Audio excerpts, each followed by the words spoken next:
Quero falar sobre algo que mudou a minha história. É um princípio que, quando ele é honrado, ele transforma homens comuns em príncipes. Ele transforma homens improváveis em líderes da sua geração. Mas esse mesmo princípio, quando ele é negligenciado, ele faz com que homens que nasceram para escrever uma história com Deus terminem a sua jornada se tornando um homem comum.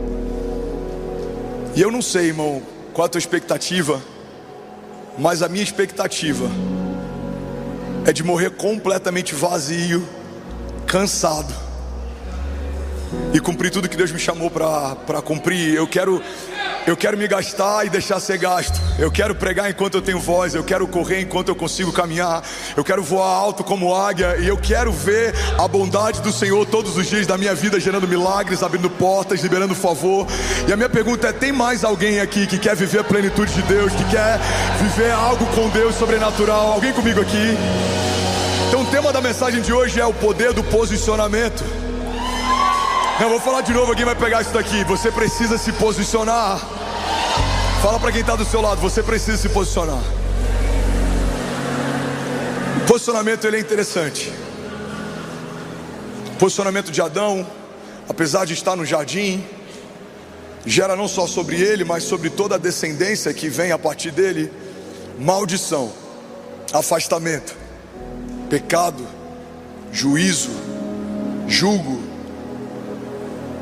Mas a posição de Noé na sua geração gera não só sobre ele, mas sobre toda a sua genealogia: bênção, proteção, cuidado, provisão, governo, autoridade. Irmão, a verdade é que um homem posicionado não muda só a sua casa, mas ele estabelece uma bênção geracional sobre as gerações que vão vir depois dele. Um homem posicionado, ele cancela uma maldição hereditária e ele estabelece uma bênção geracional. Alguém está comigo? Diga amém. Um homem posicionado não perde tempo se queixando do pai que teve ou da ausência do pai que não teve, mas ele entende que a partir de agora os seus filhos estão contando com o tipo de paternidade que ele vai estabelecer.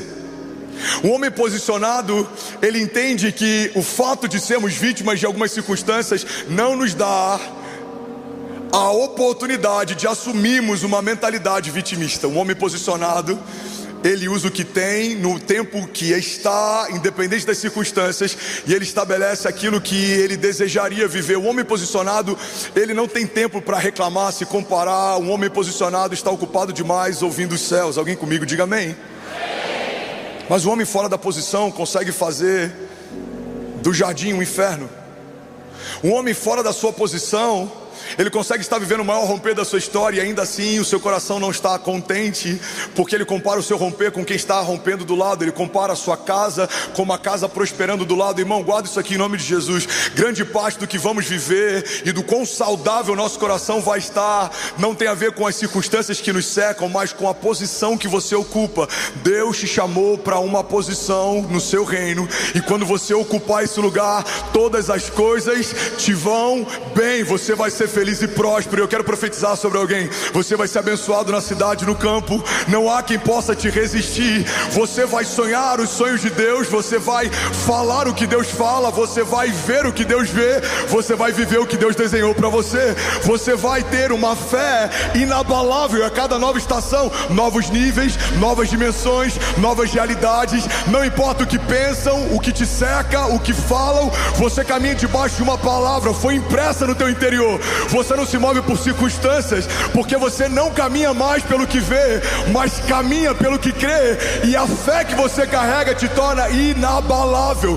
Você é como os montes de Sião, que não se podem abalar. Você se torna mais do que vencedor. Você não olha mais para circunstâncias humanas, porque você decidiu olhar para a força da promessa que você carrega. Não importa como seus gigantes estão, de onde vêm, não importa a estatura que eles têm, não importa a força dos ventos ou a altura das ondas, há uma palavra de Deus que foi derramada sobre você e ela é suficiente. Vamos, eu quero profetizar sobre alguém aqui nessa noite. Eu quero declarar em nome de Jesus uma estação de posicionamentos irrepreensíveis. Homens de governo se movendo em fé, homens de autoridade se movendo em fé, homens visionários se movendo em fé.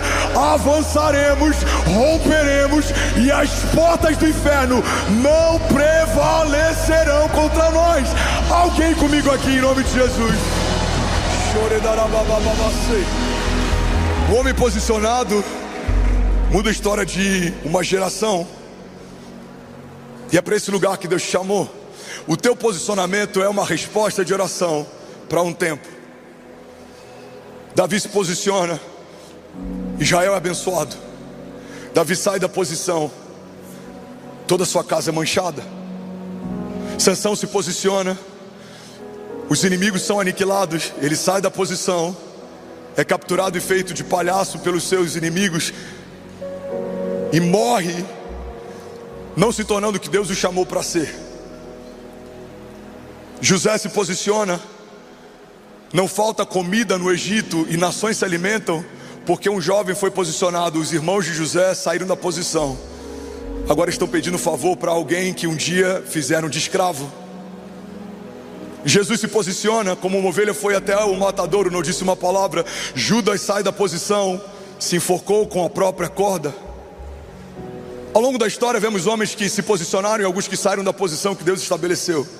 Ao longo da história vemos que homens comuns podem se tornar extraordinários se eles forem completamente dependentes do extraordinário de Deus. Mas ao longo da história também vimos homens extraordinários que tiveram um final triste e ordinário, porque em algum momento pararam de caminhar debaixo da nuvem da direção de Deus. Irmão, eu vim aqui te lembrar que muitos na minha geração, com mais conhecimento, unção, com um histórico familiar ou de uma linhagem sacerdotal, poderiam estar vivendo o que eu estou vivendo, mas em algum momento da história saíram da posição. E é por isso que Deus pega alguém que até 20 anos atrás nem sabia quem Deus era, alguém provável, alguém simples, alguém que não é culto, alguém que não é erudito, alguém que não vem de uma linhagem rica, alguém que não vem de ministério, alguém que não tem um sobrenome conhecido, mas Deus pega alguém que não é nada e Ele estabelece, porque a tua posição libera o teu destino, a tua posição afeta a tua casa. Daqui a algumas gerações, eu creio e eu declaro em nome de Jesus, alguém vai dizer: o meu bisavô teve uma visão, e a partir daquele ano de uma igreja tão nova, estádios da nação passaram a ser ocupados. Não havia mais estádios disponíveis na nação, porque as igrejas começaram a dominar e não havia, e construíam mais e eles eram ocupados. Mas há algum tempo atrás, isso era impensável. Um jovem problemático que bebia muito, fumava muito, não sabia quem era e carregava um vazio, foi encontrado por um Deus que pode todas as coisas. Alguém comigo, diga amém. Eu estou contando a história do seu pastor, mas essa poderia ser a história também de Paulo. Alguém que perseguia igrejas, testemunhou o assassinato de mártires, agora carrega as maiores revelações do Evangelho. Essa é a história de Saulo, mas também poderia ser a história de Pedro. Alguém simples que fedia peixe, lançava redes e tinha um comércio. Um dia foi visitado pelo autor e consumador da nossa fé e foi estabelecido como apóstolo de uma nova aliança na igreja primitiva. Essa é a história de Pedro, mas essa também poderia ser a história de Davi. Alguém que nem mesmo foi cogitado pelo próprio pai para estar no dia da unção. Mas quando Deus vasculhou entre os seus filhos e percebeu que aquele a quem ele desejava não estava, mandou chamar. Irmão, guarda esse nome de Jesus. Quando o seu coração está posicionado, mesmo que homens não te chamam, Deus vai mandar te chamar. Não, vou falar de novo, alguém vai pegar esse nome de Jesus.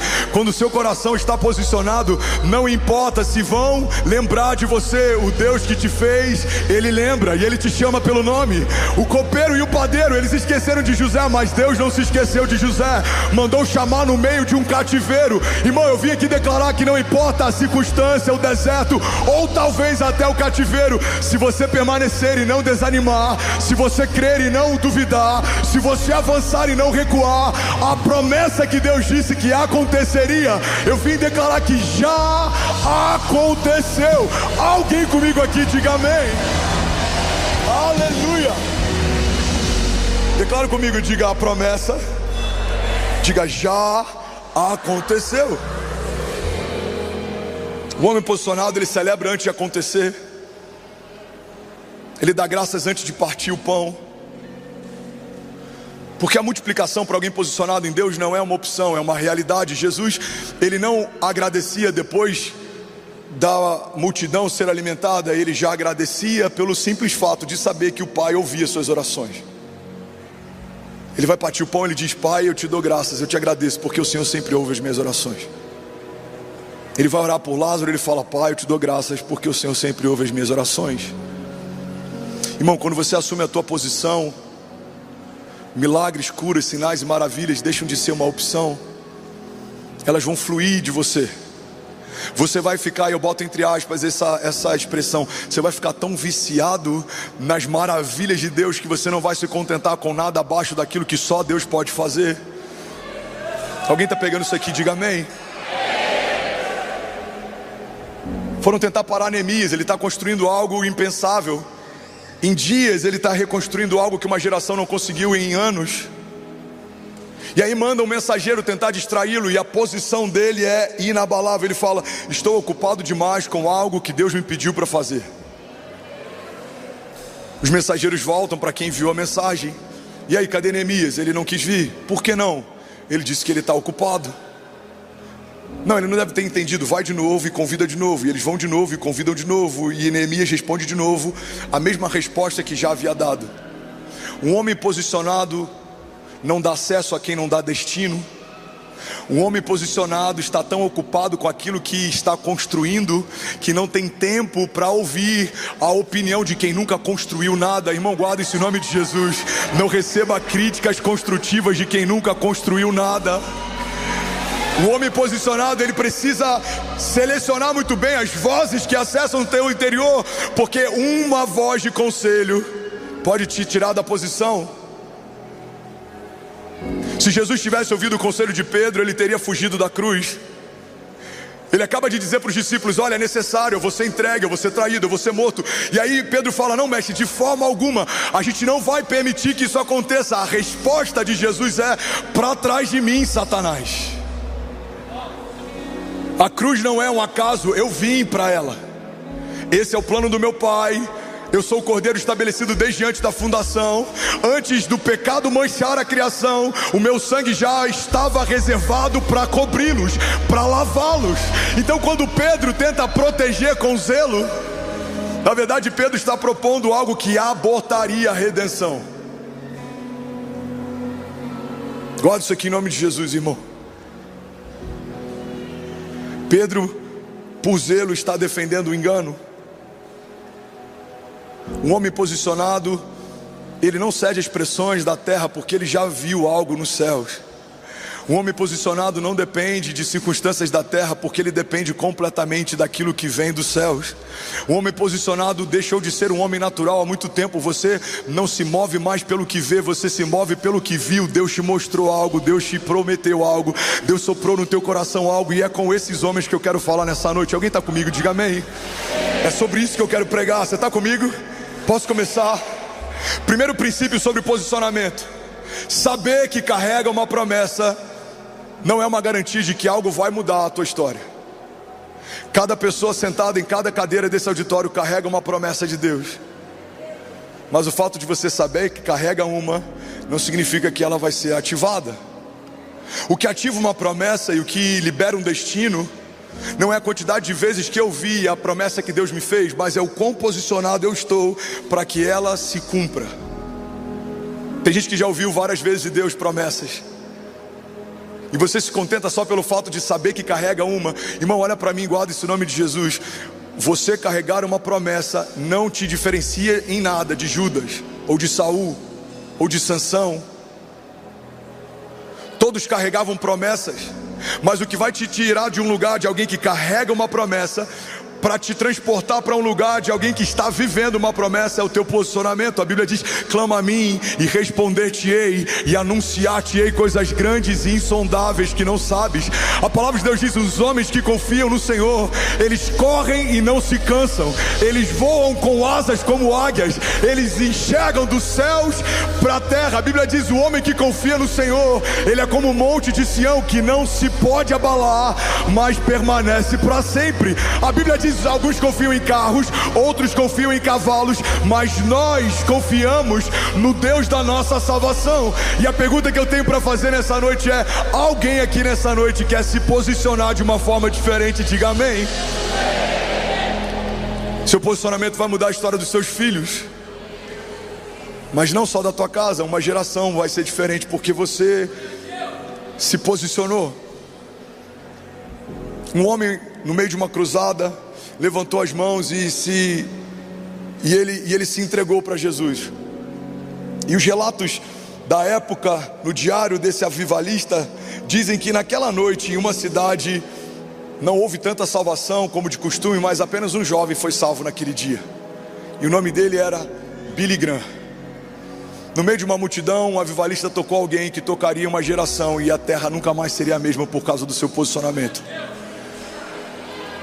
Agora a pergunta que eu me faço é: se aquele avivalista não pregasse, será que Billy Graham teria sido tocado?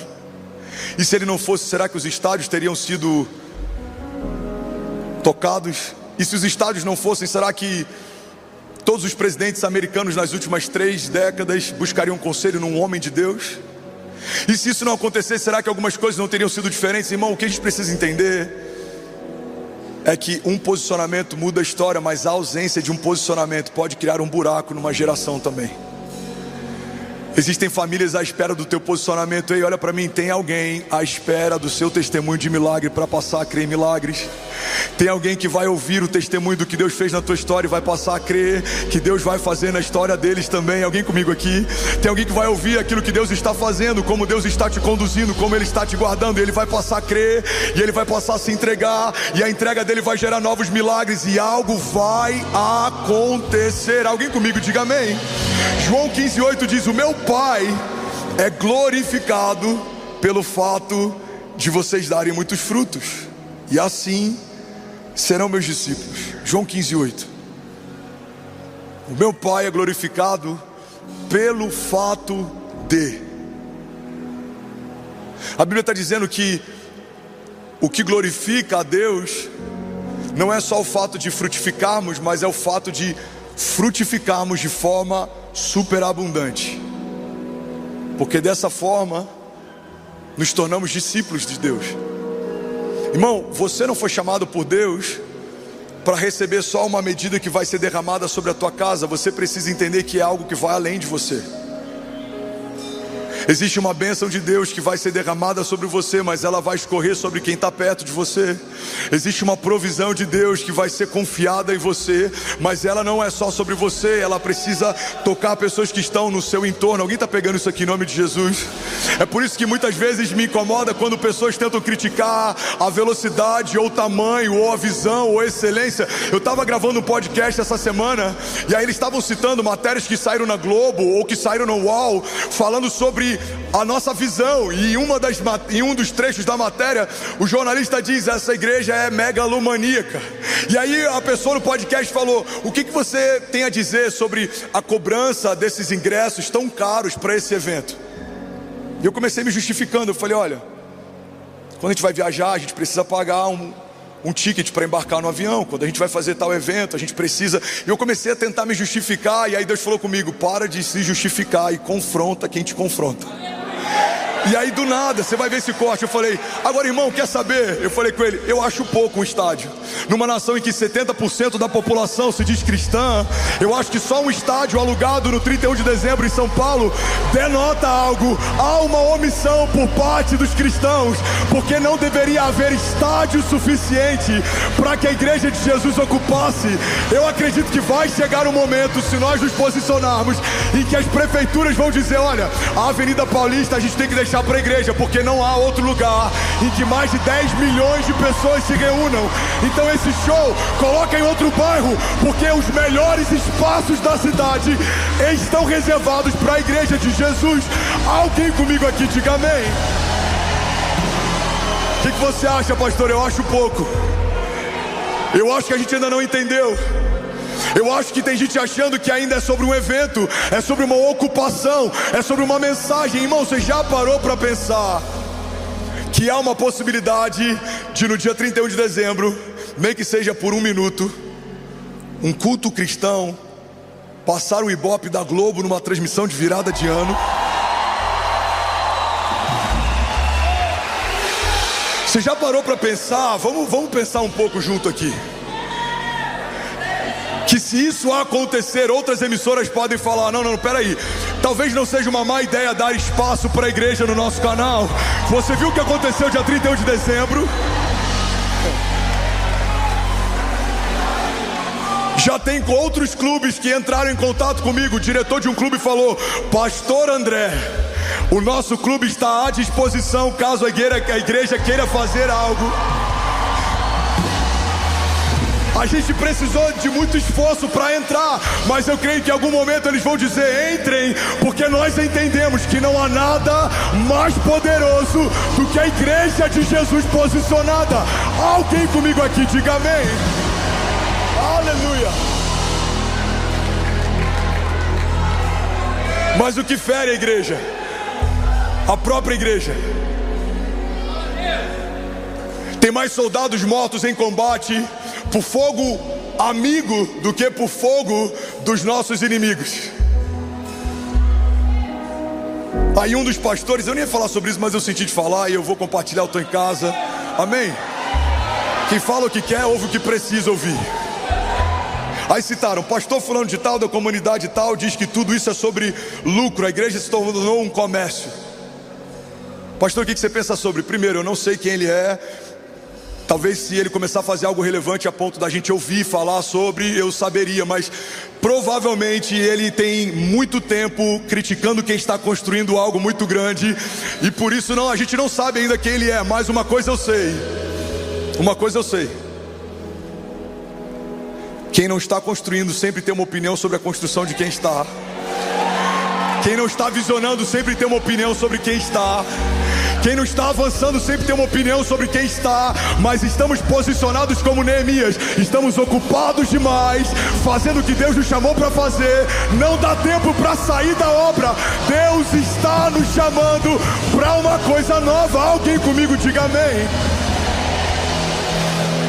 Aí eu chamei o time e falei: time, me passa por favor qual que é o valor que custa esse evento por pessoa. Você sabe quanto custa por pessoa esse evento? Você quer saber? Cada pessoa nesse evento custa pra gente R$400. Então se você está pagando 100, tem alguma cadeira que custa muito mais, pagando para você estar. E você pode estar usufruindo desse espaço, criticando: eu acho um absurdo ter um assento mais caro. Pois é, você está sentado no seu, porque alguém está pagando dele e o seu. Você está comigo? Eu acho um absurdo a igreja cobrar, eu também, mas eu também acho um absurdo o Allianz cobrar, a companhia de energia cobrar, o gerador cobrar. A igreja não é sobre quanto custa para ocuparmos, é sobre porque ainda não temos um estádio. Porque quando igrejas estiverem em estádios, não precisaremos cobrar para usar algo que já é nosso. Alguém comigo aqui, diga amém. Você já viu em 2 anos e meio que eu pastorei essa igreja algum evento nosso bilhetado? Por quê? Porque é a nossa igreja. Deus nos confiou, a gente está construindo. É o seu dízimo que sustenta o orfanato que a gente ajuda no Haiti. É o seu dízimo que ajuda a pagar o boleto do LED que você está ouvindo a mensagem. É o seu dízimo que banca o ar-condicionado do Kids. E também é o seu dízimo e a sua oferta que sustenta a ação social. O que estamos fazendo juntos. Não há uma família que banca a igreja, são as famílias da igreja que estão pagando a conta. Agora imagina se em algum momento tivermos um ginásio, ou arrendarmos um estádio, Eu preferia chegar numa matéria como essa e falar: pastor, por que é de graça? Então, é porque arrendamos o estádio, a gente não tem por que cobrar algo que já é nosso. Você está comigo? Se um clube de futebol, irmão, consegue acessar esse lugar, a igreja de Jesus precisaria pensar o porquê não estamos acessando ainda. Se torcidas organizadas conseguem se mobilizar para cobrir a nudez de um clube em dívida, precisamos entender por que a gente, ao invés de cobrir a nudez da igreja, ainda prefere ficar descobrindo e apontando. É esse posicionamento que tem feito a igreja, que é o organismo mais poderoso da face da terra, que compõe 70% da população brasileira, ter saído do lugar que ocupava e agora está pedindo favor em lugares que deveria estar estabelecendo o governo. Você quer um exemplo? A Universidade de Harvard, ela foi formada por um pastor protestante. A Universidade de Oxford foi formada por pastores protestantes. Havia curso de teologia em Harvard. Hoje é impossível fazer um culto cristão dentro de um lugar que a igreja fundou. Haviam cultos em Oxford. Hoje não dá para a gente ter espaço em lugares que nós fundamos. Irmão, quantos hospitais, beneficência portuguesa, quantos hospitais que vieram através de missões coreanas, quantos hospitais que foram através de obras de ação social. Hoje não há mais espaço para o evangelho ser pregado. Você sabe por quê? Por essa falta de posicionamento da igreja. A gente fica relativizando demais, mas o inferno não está relativizando, irmão. O inferno está usando, como é que eu posso falar isso sem dar problema? Jesus. É porque é complexo, você sabe. Nosso judiciário é super estável, a gente está vivendo um momento super tranquilo na nação. Então deixa eu ver como é que eu posso falar isso sem dar problema. Tem muitos shows que estão sendo financiados com verbas públicas, simulando aborto no palco. E a igreja de Jesus ainda está combatendo a si mesmo, porque não entendeu a visão que Deus deu para uma comunidade. Porque não somos o organismo social mais poderoso da terra? Porque a nossa posição nos divide. Porque quem não ajunta espalha. A gente precisa entender que temos mais coisas que concordamos do que divergimos. A gente precisa entender que se uma vida vale mais do que qualquer coisa, só a salvação que Deus tem gerado nesse lugar já é um fruto que justifica qualquer diferença teológica ou doutrinária. Precisamos entender que nunca foi sobre a cor da parede que pintamos as nossas igrejas. Precisamos entender que nunca foi sobre o tipo de roupa que a gente veste enquanto prega. Eu falei sobre isso um tempo atrás, mas eu preciso falar de novo. Quantas pessoas ficam afrontadas quando eu prego de boné? Nunca foi sobre o boné que eu uso, mas é sobre a esposa que eu tenho, o casamento que eu tenho, o governo da minha casa. É sobre um púlpito puro. Igreja não é sobre a cor das paredes. Uma parede branca não torna uma igreja santa. Uma parede preta não torna uma igreja mundana. Esse é o nosso desafio. Somos modernos, mas não somos mundanos. Alguém está comigo? Diga amém. Tá tudo bem, tá tudo bem a UOL bater. Tá tudo bem a Globo bater. Mas não dá para a igreja bater na igreja. Faz sentido? Não dá. Não dá para você estar aqui recebendo tanto da visão, em um momento, porque você divergiu da visão, você fala: não, isso eu não vou colaborar, eu não vou participar. Você ainda não entendeu que não é sobre você, é sobre nós. Tudo que Deus faz a partir da igreja, Ele faz no plural. Desde Gênesis: façamos o homem a nossa imagem e semelhança. Até o Pai não abriu mão de fazer em conjunto, o Pai, o Filho e o Espírito Santo, desde o princípio, fazendo todas as coisas. O que vai mudar essa geração? O meu posicionamento? Não, o nosso. É eu falar de Jesus no culto, você falar de Jesus em casa, o seu filho falar de Jesus na escola, o seu gerente falar de Jesus para os funcionários. Precisamos ocupar os lugares que perdemos, igreja. Precisamos reocupar os lugares que são nossos por direito. E eu não estou falando sobre religião, eu estou falando sobre posicionamento. A palavra de Deus nos garante que a igreja vai avançar e as portas do inferno não prevalecerão contra nós. Alguém comigo aqui, diga amém. Aleluia. Você tem que se posicionar. Fala para quem está do seu lado: você precisa se posicionar. Posso abrir meu coração aqui hoje? Estou quebrando todos os protocolos. Você sabe por que a gente tem que cobrar ingresso? Porque os milionários ainda não entenderam que essa conta poderia ser deles. E eu vou deixar um desafio aqui. Sabe qual é o custo desse evento? 12 a 15 milhões de reais.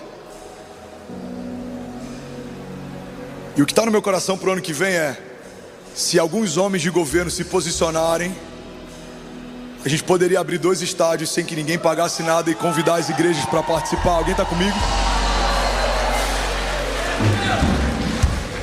Me ajuda na conta aí. 100 mil reais, quantos empresários precisariam ajudar para fazer 15 milhões? 150? Você sabe o que é isso? Não é nada. Você sabe por que o estádio não está com portas abertas, a gente falando vem quem quiser? Você sabe por que a gente não está enviando ônibus para congregações pequenas e lugares simples? Você sabe por que a gente não está alugando mais 1 ou 2 estádios para fazer simultaneamente e falar: São Paulo, estamos aqui para derramar sobre a cidade. Não viemos pedir, viemos derramar. Você quer participar? Seja bem-vindo. É a sua igreja, a igreja de Jesus. Você sabe por quê? Porque a gente ainda não entendeu a nossa posição no reino. Eu falei sobre isso 2 anos e meio atrás. Deus me trouxe para fazer cruzadas de milagres. Eu abri uma tour, vendemos 10 mil passaportes em uma semana. Eu não tinha nada, do nada eu tenho 800 mil na minha conta. Você sabe o que eu fiz? Eu derramei. 30 e poucos anos fiz a minha primeira oferta de quase R$1 milhão. Eu estou no Geonesse Arena, 18 mil pessoas, uma arena olímpica lotada, 5 mil do lado de fora, não cabia mais ninguém. Gente sendo curada, muleta levantando, gente sendo tocada. Você já ouviu aquela música do Marcelo Marques? Eu tenho você, eu vaguei o mundo afora, gravada ao vivo na Cruzada Incendiário. Sabe quanto é que custou aquele evento? Para quem foi, não custou nada, porque Deus levantou pessoas. Eu só fiz uma live e pessoas de norte, sul, leste, oeste, outros estados começaram a financiar cruzadas de milagres. Irmão, teve gente sendo curada, teve gente sendo tocada. Até hoje eu recebo testemunhos. Eu lembro que quando eu entrei no palco, eu olhei aquele mover, eu falei: Deus, obrigado por ter condições de alguma forma prover uma mesa como essa. Eu experimentei nas cruzadas de milagres esse princípio que de fato melhor é dar do que receber. E eu quero lançar esse desafio. Se faz sentido para você, me procure em algum momento e vamos sonhar isso junto. Eu imagino que em algum momento a gente pode alugar o Itaquerão, o Morumbi, o Allianz, fazer uma virada de ano gratuita, aberta para a igreja. Alguém comigo aqui? Eu consigo imaginar um fenômeno acontecendo, um fenômeno social. Eu consigo imaginar a prefeitura tendo que mudar toda a questão de urbanismo, tendo que mudar toda a questão de trânsito. Por quê? Porque a igreja ocupou 4 estádios, nunca se viu algo como esse. E eu não estou falando sobre um movimento, não. Eu estou falando sobre a igreja de Jesus tocando momentos que são decisivos na história. Irmão, não é qualquer dia. Estamos acessando um novo ano, profetizando sobre 2025. Estamos celebrando o que passou e trazendo à existência o que vamos viver. 2025 pelos olhos da fé já é o melhor ano das nossas vidas, em nome de Jesus. Quem crê nisso, diga amém. Aleluia, aleluia. Eu pedi para o meu time algo que começou a queimar no meu coração essa semana. Falei: mapeia todos os orfanatos de São Paulo, e todos que quiserem participar, a gente vai mandar um ônibus e vai trazer os órfãos, e eles vão ser abraçados, e eles vão passar uma virada de ano que eles nunca vão esquecer. Você consegue imaginar? Produção, eu não lembro quantos órfãos a gente mapeou que tem em São Paulo. Eu não lembro se são 5 mil ou 2 mil 9 mil crianças órfãos na cidade de São Paulo. Essa é a igreja posicionada. Essa é a igreja posicionada. Você vai estar com seu filho celebrando, mas alguém que não tem o pai vai estar no mesmo lugar que o seu filho está. Por quê? Porque a tua paternidade escorre. Uau, a tua paternidade se estende, porque não é só sobre a sua casa, não é só sobre você. Deus está confiando algo a você que vai escorrer de você, vai além de você. Os seus filhos serão abençoados, os filhos dos seus filhos e aqueles que caminham ao teu lado, porque Deus te estabeleceu. Você se tornou uma fonte de favor. Você emprestará às nações, mas não pedirá emprestado. Vamos, alguém recebe isso em nome de Jesus? Levante as suas mãos, deixa eu profetizar sobre você. Pai, eu profetizo uma uma onda de avivamento e de milagres financeiros sobre homens e mulheres posicionados, homens que vão pagar a dívida de órfãos, viúvas, que vão investir no teu reino, que vão sustentar bases missionárias, que vão ajudar na plantação de novas igrejas. Pai, nós declaramos em nome de Jesus, aquilo que o Senhor começou em nós não vai parar em nós, isso vai se multiplicar. Nós declaramos uma igreja viva, posicionada, que não pede favor, que não pede licença, que avança, e as portas do inferno não prevalecerão.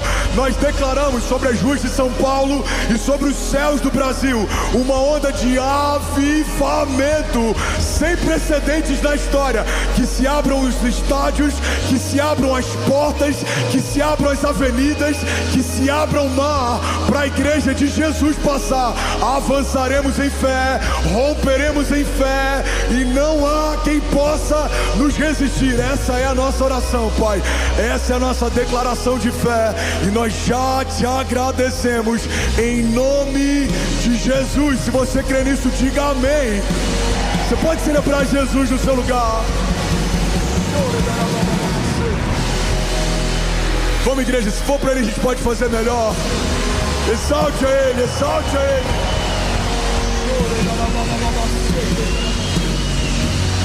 Aleluia.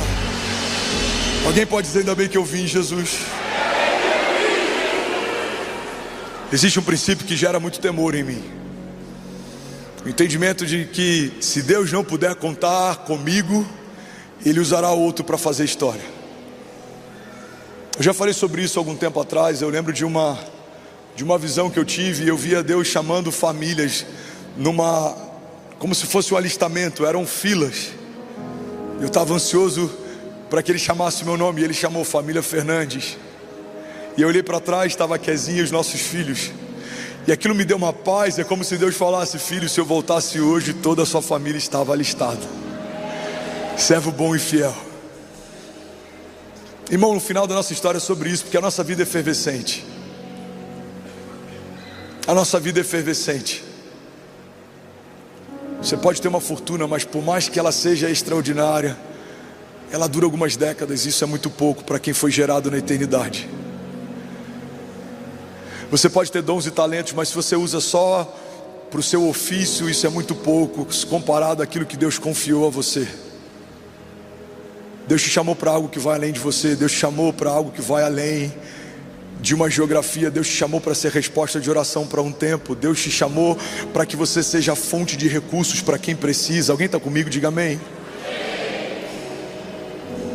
Deus te chamou para suprir necessidades. Deus te chamou para socorrer quem precisa. Eu não sei você, mas eu já precisei, e é tão maravilhoso você ver o cuidado de Deus quando, sem pedir, alguém te socorre. Eu já recebi ajuda. Eu lembro de Kezinha grávida e envelopes de R$100 na caixa de correio para eu poder fazer compra. Irmão, que bálsamo que era R$100 no meio de uma conta vazia, uma despensa com poucas coisas. Hoje, o que Deus tem feito é tão constrangedor. Não tem como você usufruir da dupla honra de Deus e não ter empatia com quem ainda está no lugar que um dia você esteve. Eu não sei se eu falei sobre isso aqui, talvez eu tenha falado em algum momento ou em algum culto.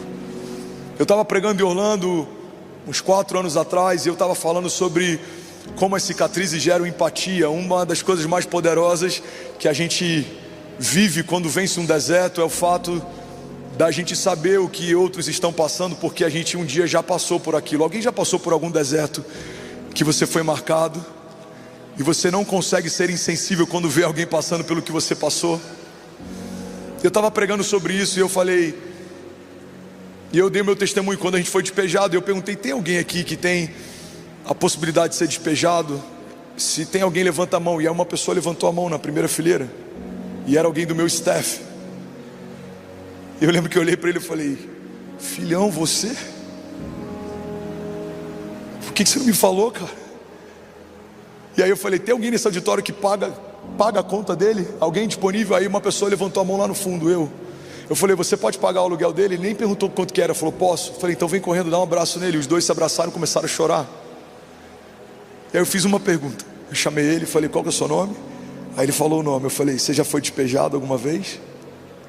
Aí ele começou a chorar. Já. falei, sabe por que você está cobrindo a dor dele? Porque você já sentiu essa dor, você sabe como dói. E é por isso que Deus te tirou desse lugar, porque você está posicionado para ser resposta para pessoas e lugares que um dia você estava, mas Deus te tirou, você não está mais lá. Pega isso aqui em nome de Jesus, irmão. Hoje aconteceu algo interessante, posso compartilhar? Quando a gente veio para o Brasil para fazer cruzadas de milagres, a gente veio com roupas para ficar 15 dias. E quando Deus disse que era para a gente ficar aqui em Alphaville, a Céci nunca mais voltou na nossa casa para desfazer o quarto dela. A Kezinha nunca mais voltou na nossa casa para desfazer a nossa casa. A gente literalmente foi arrancado de um lugar e transportado para outro. E eu lembro que a Céci, por 3 anos e pouco, os nossos móveis eram todos doados. A gente chegou em Orlando e a gente recebeu doações e móveis. E no último ano a gente começou a conseguir comprar algumas coisas. A gente foi na IKEA, a gente foi na West Elm, a gente começou a montar a casa. E a Cécia estava toda feliz, ela queria um quarto, se eu não me engano era Borro, o estilo que ela queria. E aí estava todo decoradinho e ela estava toda feliz com o quarto. Ela montou aquele quarto, mas ela nunca foi para desmontar. E hoje eu recebi um e-mail que parece besteira, mas eu comecei a chorar. Hoje eu terminei de pregar, eu recebi mensagem de jogador da Champions League, eu recebi mensagem de influenciador da nação, de pessoas que estavam conectadas, e todas elas me alegraram, mas nenhuma delas me fez chorar, nenhuma delas me impactou. Mas um e-mail me fez chorar igual criança na minha sala. Chegou um e-mail dizendo que a TV que eu comprei para o novo quarto da Cécia está chegando. E eu comecei a chorar, porque eu falei, Deus, eu estou podendo remontar um quarto que um dia a minha filha perdeu. Eu estou podendo restituir aquilo que um dia a gente perdeu. E a glória da segunda casa é tão mais poderosa do que a da primeira. Aquilo que o Senhor opera no lugar da vergonha é tão mais poderoso do que aquilo que a gente enfrentou no passado. Irmão, guarda isso aqui em nome de Jesus. Você pode estar no lugar que está, ter o status que tiver, a posição que for, mas não tem nada mais glorioso do que ver Deus operando na tua casa, a glória da dupla honra dele. Deixa eu profetizar isso sobre alguém em nome de Jesus. No lugar da vergonha, no lugar da falta, no lugar da humilhação, no lugar do corte, no lugar da ferida, no lugar da traição, nesse lugar Deus é poderoso para operar a glória da dupla honra de Deus. Deus vai restituir aquilo que foi roubado sobre homens, famílias posicionadas em Deus. Não há nada que Ele não possa fazer, não há nada quebrado que Ele não possa restaurar, não há nada roubado que Ele não possa restituir. Agindo Deus em nosso favor, quem impedirá o seu agir? Nós cremos e nós declaramos que se Deus é por nós, quem será contra nós? Se você crê nisso, irmão, você pode dar um prato de liberdade no seu lugar. Aleluia. Vamos ter alguém pronto para viver a glória da dupla honra de Deus aqui nessa noite. Você pode exaltar Jesus nessa noite. Jesus. Aleluia. É legal tocar jogadores do Real Madrid, Barcelona, é legal. Legal falar com comunicadores da minha geração, é legal. Mas comprar uma TV de volta para o quarto da Cécia, mas poder fazer compra sem ter que ficar orando por um milagre na hora de passar pelo caixa. Irmão, a gente já viveu alguns milagres construindo igreja em Miami que você não tem noção. Eu vou te falar com muito temor e diante de Jesus. Eu lembro de um dia que a gente foi comprar material para a reforma da igreja. Não tinha o valor suficiente, a gente colocou um monte de moeda no caixa e a conta foi paga. Eu até hoje não sei dizer como. Tava eu e o meu auxiliar, o Leandro, a gente foi na Home Depot. E aí deu, sei lá, vou dar um exemplo, $350. Tinha $100 e o resto tudo em moeda. Mano, o que a gente faz? Eu falei, vamos colocar as moedas aí, vamos ver o que vai dar. A gente jogou as moedas e daqui a pouco falou, pago. E a gente olhou um para o outro e falou, cara, Jesus pagou essa conta, porque a gente não tinha como pagar. Mas o que move o sobrenatural? Um posicionamento na terra libera o favor dos céus. Um posicionamento numa casa libera o favor de Deus sobre uma geração. Alguém crê nisso aqui? Diga amém. Que vai mudar a história dos teus filhos. Não é a escola particular que eles estudam, embora isso é bom se você pode dar. Mas o que vai mudar é o teu caráter derramado sobre eles, é o teu temor sendo visto por eles. O que vai fazer o seu filho amar a igreja não é o quão confortável é o Kids que a gente pode construir no futuro, mas é o quanto ele vê de paixão em você na construção da igreja do futuro. Uma das coisas que gerou uma crise na igreja americana é que famílias escolhem a igreja pelo nível de conforto que as igrejas fornecem. Tem vídeos institucionais que parecem mais um portfólio das nossas dependências do que qualquer outra coisa. Famílias na América têm escolhido igreja pelo estacionamento ou pelo conforto do Kids. Irmão, a gente precisa entender que o que vai fazer os nossos filhos amarem a igreja não é a estrutura do Kids, é o nosso coração. Eles têm que ver o nosso coração tão derramado e posicionado que eles vão falar: quando crescer eu quero ser igual ao meu pai, quando crescer eu quero ser igual à minha mãe. Uma das coisas que mais me pega é ver a Cécia ou o Benício com um crachazinho de voluntário. Todas as noites quando eu vou botar a Cécia para dormir, tem um crachá em cima da prateleira dela escrito voluntário. A minha filha tem a alegria de poder em alguns momentos servir como voluntário. Irmão, a Bíblia diz que se crescermos nesse caminho e ensinarmos os nossos filhos nele, quando eles crescerem não se desviarão. Deixa eu profetizar sobre algum pai, sobre alguma mãe aqui em nome de Jesus. O teu posicionamento vai liberar o destino do teu filho. O seu filho vai ser arrastado pelo teu exemplo. Não é o teu sermão, não é a tua exortação, não é o teu bom conselho, é o que você faz. Quando você acha que ele não vê, ele vai se inspirar em você e ele vai ser maior do que você. Ele vai tocar nações que você não tocou, ele vai chegar em níveis de fé que você não chegou. Os seus filhos, em nome de Jesus, serão poderosos na terra, serão poderosos na terra, serão tementes ao Senhor, caminharão debaixo da bênção de Deus, serão dependentes em tempo e fora de tempo, serão como uma árvore plantada junto ao ribeiro das águas, que até em tempos de seca permanecem frutificando, darão o fruto certo no tempo certo. Eles terão a sua esposa ou seu marido assentado como uma videira frutífera na mesa, e os seus filhos como brotos de oliveira ao redor dela. Assim será a sua descendência, caminhará sem ter vergonha ou mancha ou mácula, serão gloriosos em nome de Jesus. A glória de Deus estará sobre a face deles. Aonde eles entrarem, algo diferente vai acontecer, não porque eles tiveram só uma boa criação, mas porque eles carregam o mesmo poder que ressuscitou Jesus dos mortos. Eles caminharão em milagres, eles se moverão em milagres, eles dependerão de milagres, eles se tornarão milagres.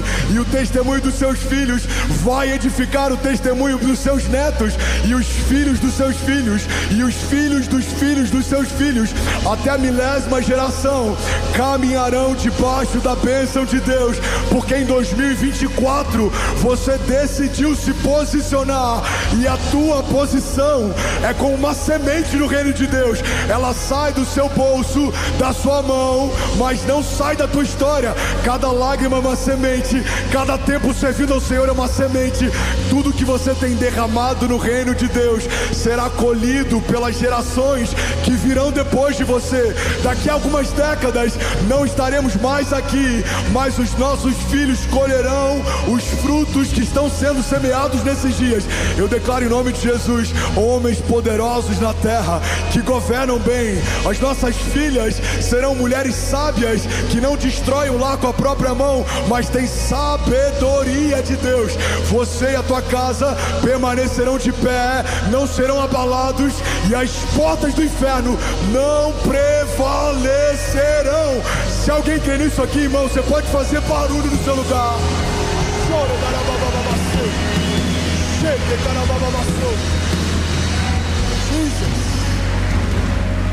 Jesus. Fala comigo, a minha posição vai afetar uma geração. Tiago diz assim, 2:26: assim como o corpo sem espírito está morto, também a fé sem obras está morta. Você precisa ter frutos. Você foi chamado para frutificar. Mulher, olha para mim, você foi chamada para frutificar. Homem, olha para mim, você foi chamado para frutificar. Você tem um chamado, você tem um ministério, você tem uma vocação, você tem uma voz, você tem uma posição. Deus não te chamou para assistir. Você não foi gerado para ser um espectador. Você foi gerado para ser um avivalista.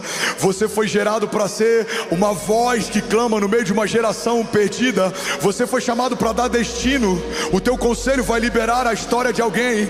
O teu conselho vai abençoar alguém. Você vai ser sombra para quem precisa. Você vai ser água doce para quem está no meio do deserto. Eu vim aqui profetizar em nome de Jesus. Igreja, estamos no último mês de 2024. Você não vai entrar 2025 sendo passivo em áreas que no teu passado talvez você escolheu não se envolver. Não há neutralidade no reino de Deus. Deus está nos chamando para assumir uma posição, e a tua posição vai mudar a tua história, e a tua casa, e a tua família, e os teus filhos, e os filhos dos teus filhos, até a 1000ª geração. Alguém crê nisso aqui? Diga amém.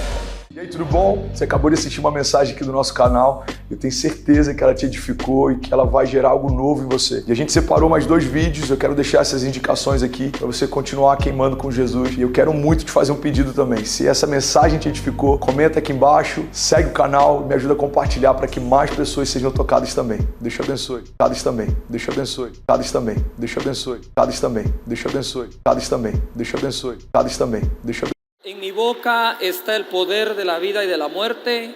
Hablaré palabras de vida y no de muerte, de salud, no de enfermedad, de riqueza, no de pobreza, de bendición, no de maldición, porque en mi boca hay un milagro. Dale un fuerte aplauso a la gente que nos ve en casa. Esta es casa de Dios, tu casa acá en Guatemala, en Fraijanes. Lo esperamos con los brazos abiertos en todas nuestras reuniones. Pueden tomar su lugar. Hemos estado hablando acerca de planes, el plan maestro, nuestros planes bajo el plan de Dios. Y entonces quisiera leerles una escritura que creo que nos va a servir mucho para saber cómo es que Dios también planifica. Todo lo que Dios ha hecho lo ha planificado. Es decir, a Dios no le ha salido algo de pura suerte. No sé si me estoy explicando. Tú fuiste planificado. Tal vez no fuiste planificado por tus padres, pero eso no significa que no fuiste planificado por Dios. En los planes de Dios estás tú. Primera de Crónicas capítulo 28, verso 19. Dice así: todas estas cosas, dijo David, me fueron trazadas por la mano de Jehová, que me hizo entender todas las obras del diseño. La obra que vayas a realizar, sea familiar, individual, empresarial, ministerial, el primero que debe de entenderla eres tú. ¿Entiendes lo que vas a hacer? ¿Comprendes lo que estás haciendo? ¿Sabes hacia dónde vas? Porque Dios así trabaja. Verso 20. Dijo además David a Salomón su hijo: anímate y esfuérzate, y manos a la obra, no temas ni desmayes. Una obra necesita detalle, una obra necesita actitud para hacerla. Manos a la obra. En otra versión dice: la obra no es pequeña, es grande. Para un líder que es muy joven, Salomón, pero ánimo, manos a la obra. Ahora, ¿por qué hay que tener esa actitud? Por lo que sigue diciendo el verso. Porque Jehová Dios, mi Dios, estará contigo. Él no te dejará ni te desamparará hasta que acabes toda la obra para el servicio de la casa de Jehová. ¿Qué tal si levantamos las manos para orar y le decimos al Señor en voz alta: Señor Jesús, yo estoy seguro que no me vas a dejar ni me vas a desamparar hasta que termine todo este plan. Amén. Contamos con Él. Ahora bien, ¿por qué el Señor le dice a través de David a Salomón: hey, Dios no te va a dejar ni te va a desamparar hasta que termines? Porque cuando uno está trabajando ya el plan, vienen momentos de desánimo, momentos en que uno dice: Señor, ¿será que va a salir? ¿Será que se va a completar? Y lo peor, empezamos a dudar si Dios está o no con nosotros. Nosotros podemos ajustar los planes en el camino. Lo que no tenemos que hacer es renunciar a ellos, porque vienen de la mano ¿de quién? De Dios. Así que no es lo mismo nunca, ¿sí?, ajustar que renunciar. El Señor, ¿cuántas veces nos ha dicho el Señor que Él va a perfeccionar la obra que empezó en nosotros? Ahora, ¿por qué la va a perfeccionar? Porque nosotros nos encargamos de salirnos de la ruta cada rato. Y el Señor está viendo cómo nos mantiene, ¿en qué? En la ruta. Normalmente cuando un cohete se lanza hacia el espacio, ¿verdad? El que lo controla, lo único que tiene que estar viendo, entre otras cosas, es que no se salga de ruta, sino se mantenga en la ruta. ¿Cuántas veces nosotros resbalamos y caemos? Dice la Biblia, 7 veces cae el justo, pero se vuelve a levantar. Eso es estar ajustando la ruta que Dios nos trazó para vivir. ¿Cuántos de ustedes han tenido que ajustarla? Muy bien. ¿Cuántos de ustedes han hecho una propuesta de algo, sobre todo a principios de año, y han fallado en eso a veces? Mire, pues, siempre, el 1 de enero no, porque todavía hay que comer tamales, pero el 2 de enero todo el mundo comienza una dieta que dura hasta el 15.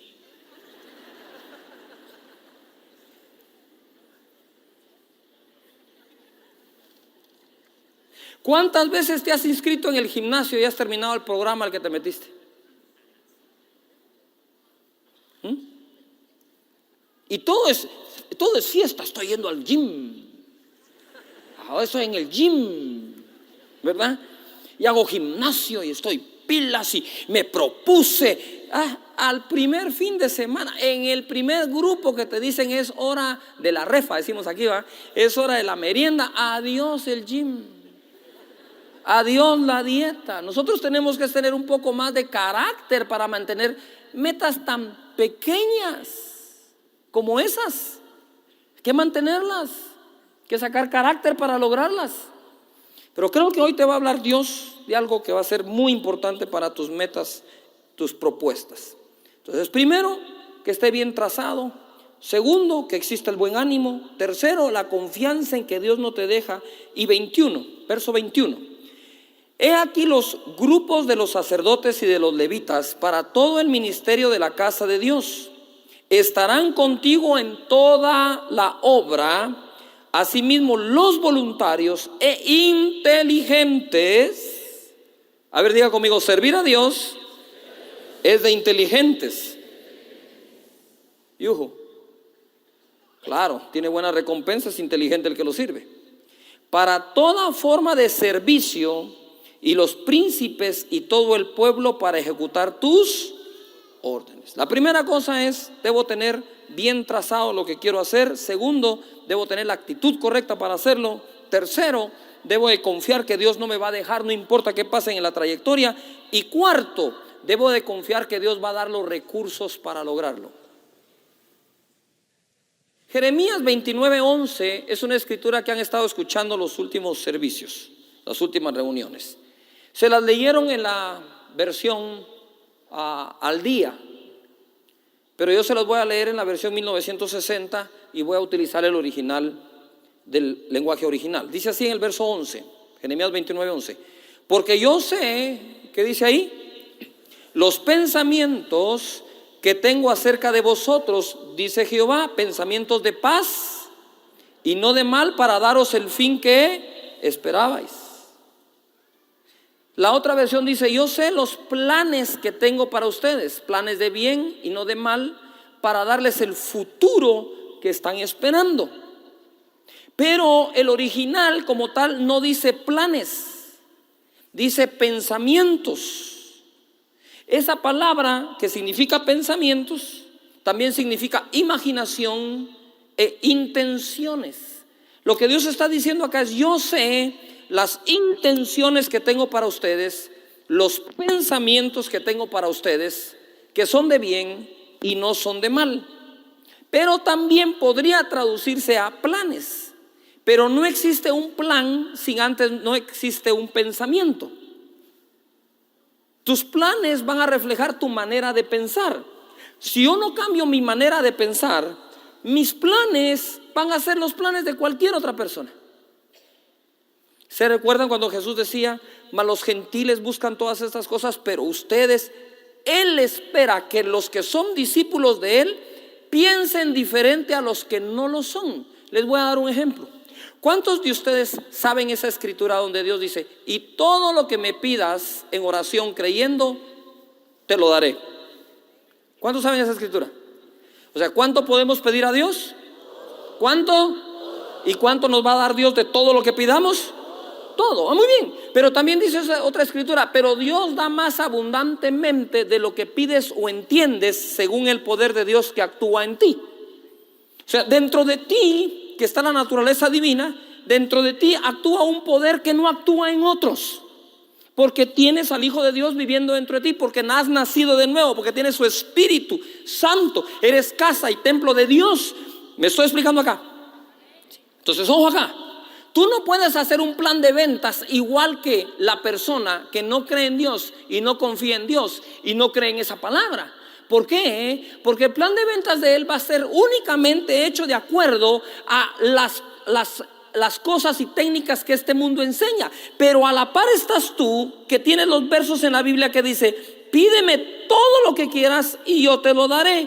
Y yo voy a hacer y te daré más abundantemente de lo que piensas o entiendes, por el poder de Dios que está en ti. Cuando tú crees ese verso, tú no haces el mismo plan que el otro. ¿Por qué? Porque en ti está un poder que no está en el otro para conseguir más allá de lo que tú pides o entiendes.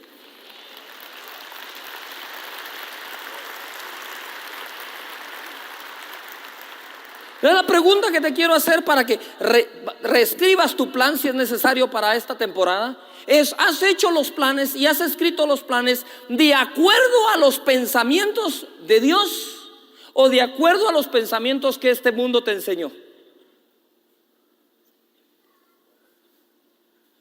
¿De acuerdo al sistema de Dios o al sistema de Adán, que cayó en pecado? ¿O de acuerdo al sistema del segundo Adán, que redimió a todos aquellos que estábamos en pecado?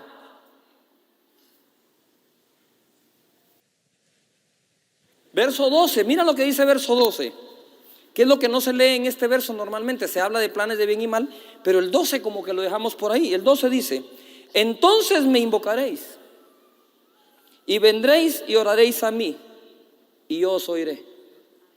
¿Qué es lo que está diciendo? Los planes que tengo para ti, que están basados en pensamientos que tengo para ti, te van a obligar a venir a mí y clamar.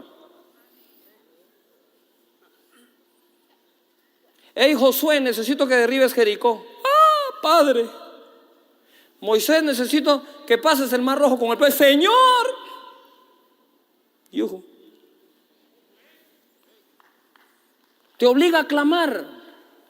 Pero los planes que no nos obligan a clamar no van a dejar que Dios se meta en tus planes.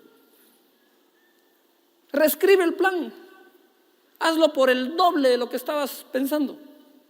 Hazlo a un punto en que digas: aquí es donde o Dios se mete o esto no sucede.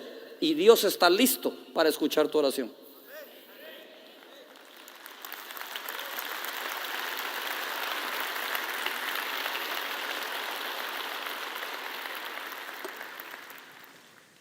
Mira lo que dice acá: no os conforméis a este siglo, sino transformaos por medio de la renovación de vuestro entendimiento, para que comprobéis cuál sea la buena voluntad de Dios, agradable y perfecta. A ver, todos digan fuerte: pensamientos. Dios dice: mis pensamientos no son tus pensamientos, por eso mis caminos no son tus caminos, por eso mis planes no son tus planes. Pero si logras tener un pensamiento mío, mis caminos serán tus caminos, mis planes serán tus planes. Planificamos de acuerdo a lo que pensamos. ¿Sí? ¿Podemos dejar que Dios ponga nuevos pensamientos en nuestra mente? Por supuesto. Ahora bien, nuestros planes para esta época tienen que estar sometidos a los planes de Dios. Es decir, si pienso como Dios piensa, voy a planificar como Él planifica. Y lo voy a conseguir como Él lo consiguió. En Gálatas capítulo 4, verso 4. Gálatas 4, 4.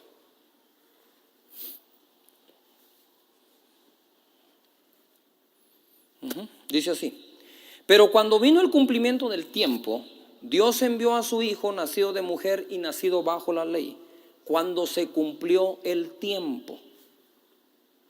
Por más que Dios pudiera estar desesperado, que no lo creo porque es Dios, por salvar a la humanidad tuvo que esperar el cumplimiento del tiempo. Y los tiempos de Dios no son nuestros tiempos.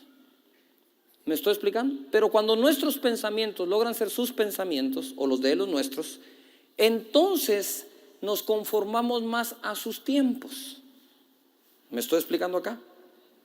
Y dice acá, para que redimiese a los que estaban bajo la ley, a fin de que recibiésemos la adopción de Dios o de hijos. 6. Y por cuanto sois hijos, Dios envió a vuestros corazones el espíritu de su Hijo, el cual clama ¿qué? Abba, Padre. A ver, levanta las manos y di conmigo, yo soy hijo de Dios. Dile, soy hijo de Dios, más que evangélico o católico. ¿Qué somos? Hijos de Dios, nacidos de nuevo por su espíritu de adopción. Y dice aquí la escritura, y por cuanto sois hijos de Dios, y cuanto sois hijos, Dios envió a vuestros corazones el espíritu de su Hijo, el cual clama Abba, Padre. Así que ya no eres esclavo, sino hijo. Y si hijo, también ¿qué? Heredero. ¿Por qué no pasamos a heredar sus promesas? Porque seguimos siendo esclavos, pero nacidos de nuevo. ¿En dónde está la esclavitud? En nuestros pensamientos. Dios solo quiere que le creas. Ni siquiera te pide requisitos a llenar para bendecirte. Dice, créeme. De hecho, somos justificados por haberle creído. Si le creemos, hasta somos justificados y somos salvos. No digamos todo lo demás que en la vida necesitamos. Pero mira lo que dice acá. Él vino acá y básicamente vino a redimirnos de 3 cosas, que ya las saben y solo se las resumo. Llevó nuestros pecados para perdonar los tuyos. ¿Me estoy explicando? Entonces hubo un plan de ¿qué? Salvación.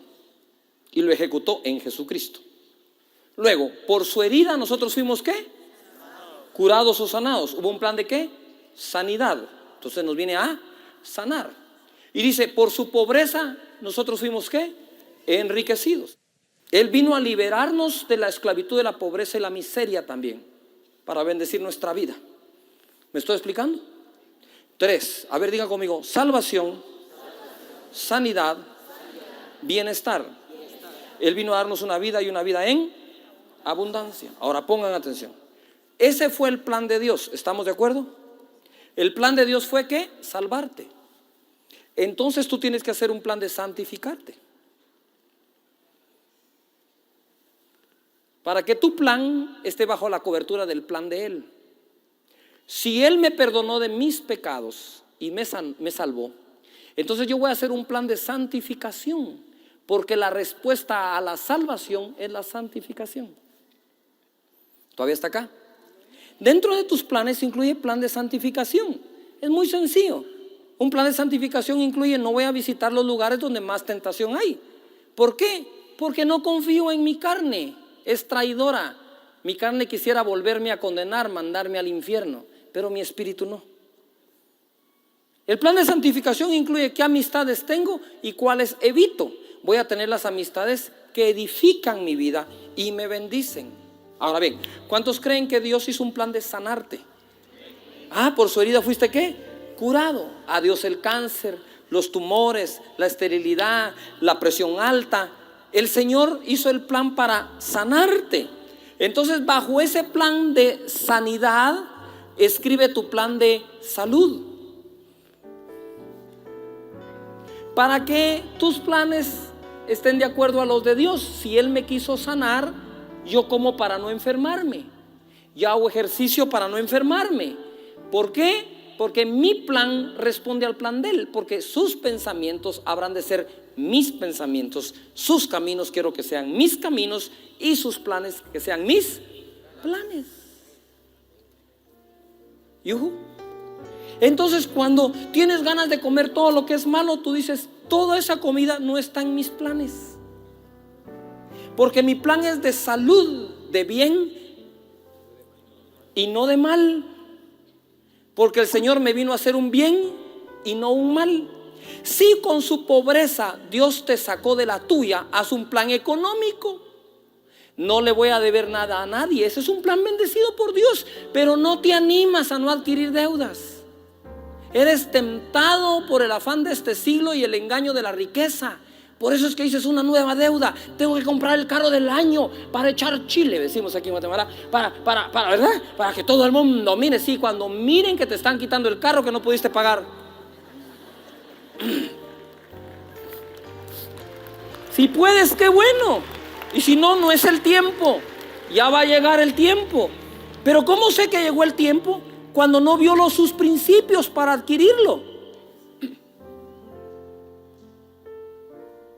Si no violo el principio de Dios para adquirirlo, es el tiempo de Dios de tenerlo. Pero si tengo que violar el principio de Dios para tenerlo, no era el tiempo de adquirirlo. No estoy bajo bendición en el plan. Si Dios vino para liberarme de la pobreza, mi deber es hacer un plan económico. Si vino a salvarme, un plan de santidad. Y si vino a sanarme, un plan de salud.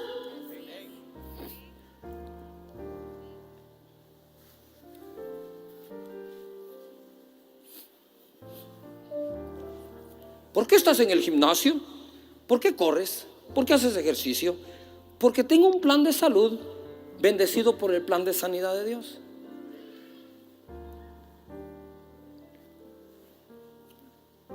¿Todavía están acá? Mis amigos, hasta que Dios no ponga un pensamiento de Él en tu mente, Dios no ha empezado contigo. Pero cuando un pensamiento de Dios cautiva tu mente, Dios empezó contigo. Primera de Pedro 2:9 dice: mas vosotros sois linaje escogido. A ver, todo el mundo levante sus manos y diga conmigo: yo fui escogido. ¿Qué fuiste? ¿Qué fuiste? Entonces no eres una casualidad de la vida. No es como me engendraron mis padres, es como Dios me escogió. ¿A qué le vas a poner atención? Entonces mira, cuando es escogido, es escogido.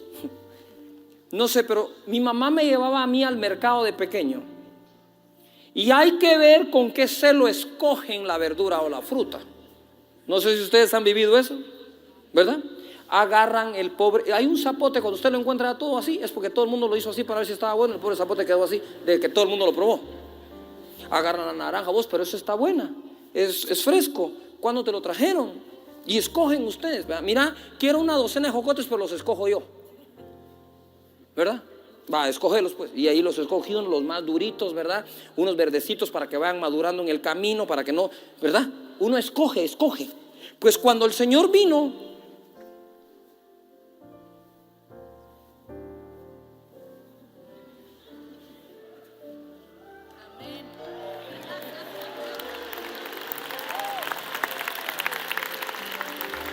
¿qué hizo Dios? ¿Qué hizo Dios? Te escogió. O sea que no agarró a todos, porque si agarra a todos, entonces no escoge. No es escoger, no sé si me estoy explicando. Él escogió y te escogió a ti. Y dice la escritura acá: pueblo escogido somos, real sacerdocio, nación santa, pueblo adquirido por Dios. No es que tú vinieras y dijera: yo recibí a Cristo. Por supuesto que recibiste, pero antes de tú recibir a Cristo, Él te adquirió. Pueblo adquirido por Dios para, ¿qué dice ahí? Para que anunciéis las virtudes de aquel que os llamó de las tinieblas a su luz, ¿qué? Admirable. ¿Qué es lo que anunciamos? Virtudes. No solo a Jesús, sino sus virtudes. Por lo tanto, si ese fue el plan de Dios, salvarte, escogerte, cuando fuiste rechazada por muchos, rechazado por otros, cuando nadie te quería, vino Dios y te escogió. Y habiéndote escogido, te dice: eso sí, te dejo claro, te escogí para que anuncies mis virtudes.